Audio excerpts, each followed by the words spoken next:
কাজ এমন কিছু কাজ মানুষ করবে যে কাজের মাধ্যমে মানুষ ইসলাম থেকে বেরিয়ে যাবে, কাজের মাধ্যমে ইসলাম থেকে বেরিয়ে যাবে। তাহলে দ্বিতীয় দরজা হলো কাজ, আমল। তার মধ্যে আমি উদাহরণ দিচ্ছি, কারো সামনে কুর্নিশ করা, মাথা নত হয়ে বা মাথা ঝুঁকিয়ে কাউকে শ্রদ্ধা জানানো, এটা হচ্ছে একটি কাজ।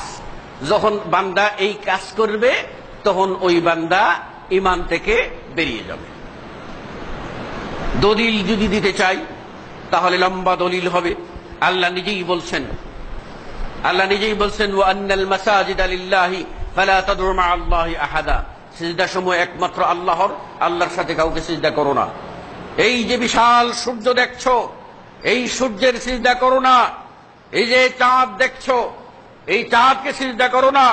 ওয়াসজুদু লিল্লাহিল্লাযী খালাকাহুন্না, ওই আল্লাহকে সিজদা করো যে আল্লাহ এই চাঁদকে সূর্যকে সৃষ্টি করেছেন, অসংখ্য তারকাকে সৃষ্টি করেছেন। আজকে বিজ্ঞান বলছে পৃথিবীতে বালুকণা বেশি না আকাশে তারকা বেশি। প্রমাণ করেছে বিজ্ঞান, বালুকণার চেয়ে আকাশে তারকার সংখ্যা বেশি। অসংখ্য তারকা যে আল্লাহ তৈরি করেছেন এবং সেগুলিকে ঝুলিয়ে রেখেছেন কিভাবে, একবার তাকে চিন্তা করুন তিনি কিরকম কুদরতওয়ালা, কিরকম মহিয়ান ও গরিয়ান, কিরকম তার জবরুত। একবার চিন্তা করলেই আমাদের ইমানের জগতে একটু অনুরণন আসবে, একটু অনুভূতি আসবে। জাদু শেখা এটাও একটা কাজ, পড়ালেখা করা কাজ, ঠিক অনুরূপ জাদু শিক্ষা করা কাজ। আজকে দেয়ালে লেখা দেখা আছে জাদু শিখুন, এখন কিন্তু অ্যাড দেওয়া হচ্ছে জাদু শিখুন, বেলকিবাজি। এই ব্যাপারে রাসূল সাল্লাল্লাহু আলাইহি ওয়াসাল্লামের চরিত্র সম্পর্কে সাহাবারা বলছেন যে আল্লাহর নবী মা কানা ফাহিশান ওয়ালা মুতাফাহিশা, আল্লাহর নবী নিজে কাউকে হাসাবার জন্য কোনরূপ ফাহেসা কথা, মিথ্যা কথা, অবান্তর কথা, বেলকিবাজির আশ্রয় নেন নাই। বেলকিবাজি শয়তানের কাজ, আর এই শয়তানের কাজ যারা করবে তারা কিন্তু এই কাজ করার কারণে একজন মানুষের ঈমান চলে যাবে। সূরা বাকারা 102 নম্বর আয়াত, যেখানে আল্লাহ রাব্বুল আলামিন বলছেন ওমা কাফারা সুলাইমানু ওয়ালাকিন্নাশ শায়াতিন কাফারু ইউআল্লিমুনা আন-নাস আস-সিহর, যে শয়তান কুফরি করেছে সে মানুষকে শিখাইছে জাদু।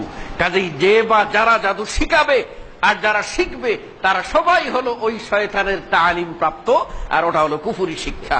এটা হচ্ছে আপনার কর্মের মাধ্যমে।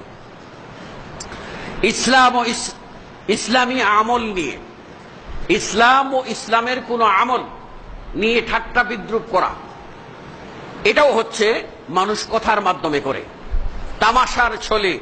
অনেক সময় মানুষ বলে কি মুসল্লি হইছে, কি মুসল্লি হইছে।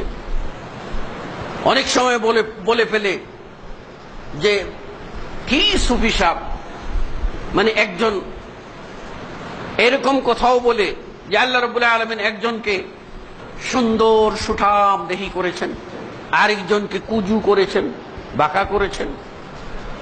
আল্লাহ সেটা করেছেন, আল্লাহর অসংখ্য সৃষ্টি। আপনি যদি চিন্তা করেন যে হাতের টিপসই আগে দিত, টিপ দিত, এটা নিয়ে চিন্তা করুন না কেন। এটা নিয়ে চিন্তা করলে আপনি বুঝতে পারেন আল্লাহকে। পৃথিবীতে যত মানুষ এসেছে আর যত মানুষ বর্তমানে আছে, কিয়ামত পর্যন্ত যত মানুষ আসবে, একজনের আঙ্গুলের ছাপের সাথে আরেকজনের আঙ্গুলের ছাপ মিলবে না। হাতের স্বাক্ষর জাল করা যায়, কিন্তু টিপসই জাল করার ক্ষমতা কোন পৃথিবীর কোন মানুষের নাই। সেটাই বসমা, এটাই ইসলাম বলেছে বসমাতুল আইন, চক্ষুর সেই আপনার সেই ছাপ এবং আঙ্গুলের ছাপের কথা সেই কোরআনে আল্লাহ চ্যালেঞ্জ করে দিয়েছেন আগেই। কিন্তু আজকে মানুষ দেখা যাচ্ছে একজনকে আল্লাহ রাব্বুল আলামিন চেহারা সামান্য হয়তোবা আমার দৃষ্টিতে অসুন্দর লাগতে পারে, তাকে নিয়ে আমরা ঠাট্টা বিদ্রুপ করছি। একজনের জন্য চাপ দাড়ি, খুব সুন্দর দাড়ি, এটা আপনার কাছে সুন্দর মনে হচ্ছে, কিন্তু আল্লাহ রাব্বুল আলামিন আরেকজনকে 8-10টি দাড়ি দিয়েছেন, 20-25টা গোনার মতো একটা দাড়ি দিয়েছেন। ওটাই আল্লাহ পছন্দ করেছেন ও লোকটার জন্য, ওটাই সুন্দর। আপনার সুন্দরে সুন্দর নয়। অতএব আপনি একজনের তুতায় সামান্য কয়টি দাড়ি দেখে বলবেন যে এটা ছাগলের দাড়ি। এই কথাটা বলে আপনি কি করছেন? আপনি হয়তো ঠাট্টা করছেন, কিন্তু আপনি যে ওই কথা নিয়ে ঠাট্টা করছেন যে যে আমলটা সম্পর্কে আপনি জানেন না। দাড়ি ছিল সমস্ত নবী ও রাসূলদের সুন্নত।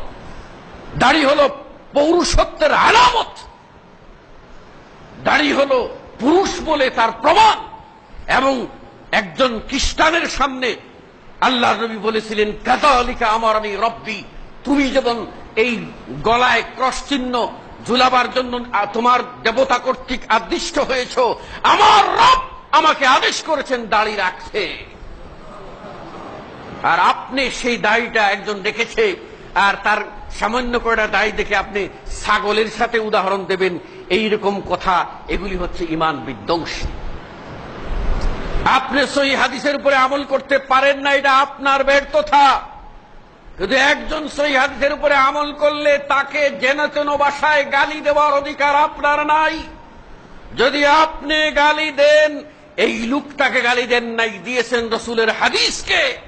আর আপনি জেনে রাখুন, পৃথিবীতে এমন কোন বিদ্বান, এমন কোন আলেমের জন্ম হয় নাই যে আল্লাহর নবীকে গালি দিয়ে ইমানদার থাকতে পারে, এই ফতোয়া দিতে পারে।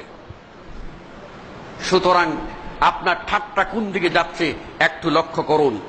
সূরা তওবা, তাবুকের যুদ্ধ থেকে ফেরার সময় কিছু সাহাবী একটু খেয়েছিলেন বেশি, এদেরকে নিয়ে এই একটু পেটুক বলা, এটুকু বলার কারণে আল্লাহ রাব্বুল আলামিন মেনে নেন নাই।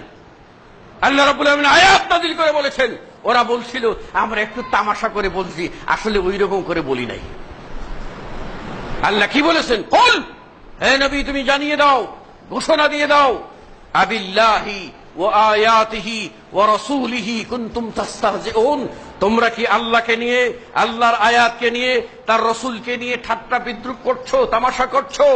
লা তা'তাযিরু, আজকে তোমরা কোনো উযর খাহি পেশ করিও না, অনুনয় বিনয় করে বলিও না যে আমরা একটু তামাশা করার জন্য, রসিকতা করার জন্য করেছি, একটু এইরকম ভান করিও না।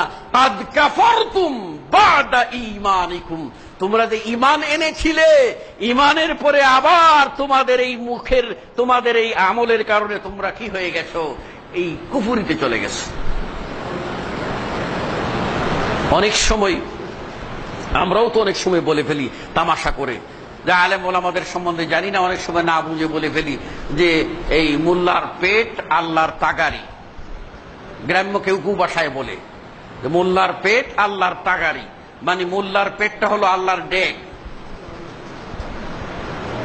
এই যে কথাগুলি বলি তামাশা, আর এই তামাশা করছি কাকে নিয়ে? একজন নায়েবে রাসূলকে নিয়ে, যদি সে হক্কানি হয়। আর যদি সে হক্কানি না হয়, তাহলেও সে মানুষ, তাকে নিয়ে বিদ্রুপ করার অধিকার আপনার নাই। তার ভুল ধরে দেওয়ার দায়িত্ব আপনার, তার আমলের ত্রুটি থাকলে বলে দেওয়ার দায়িত্ব আপনার, দলিল উপস্থাপন করার দায়িত্ব আপনার। কিন্তু মানুষ হিসাবে তাকে নিয়ে তামাশা করবেন, এই অধিকার আপনাকে আল্লাহ দেন নাই। মুসল্লিয়ানে কেরাম, আমাদের হাতে সময় কম। আরেকটি ব্যাপার হলো, অনেক সময় রাগ করে আপনি বুখারী হাতে নিলেন, আর তর্ক আসলো, আর বললেন রাখো বুখারী। আপনি বুখারী মানলেন না, কোরআনের আয়াত দেওয়া হলো, আপনি কোরআনের আয়াত, কোরআনটা রাখেন আপনার কোরআন। এইভাবে যদি আপনি একবার বলেন, তাহলে কোরআনকে অপমান করা হবে, রাসূলের হাদিসকে অপমান করা হবে। আর আপনি এই আমলের মাধ্যমে, এই কাজের মাধ্যমে আস্তে করে গাড়ির চাকা থেকে যে হাওয়া বেরোইলে ঠুস করে চলে যায়, আপনি কিন্তু ইসলামে যেরকম ঢুকেছিলেন আস্তে করে ঠুস করে বেরিয়ে যাবেন। অত্যন্ত মারাত্মক।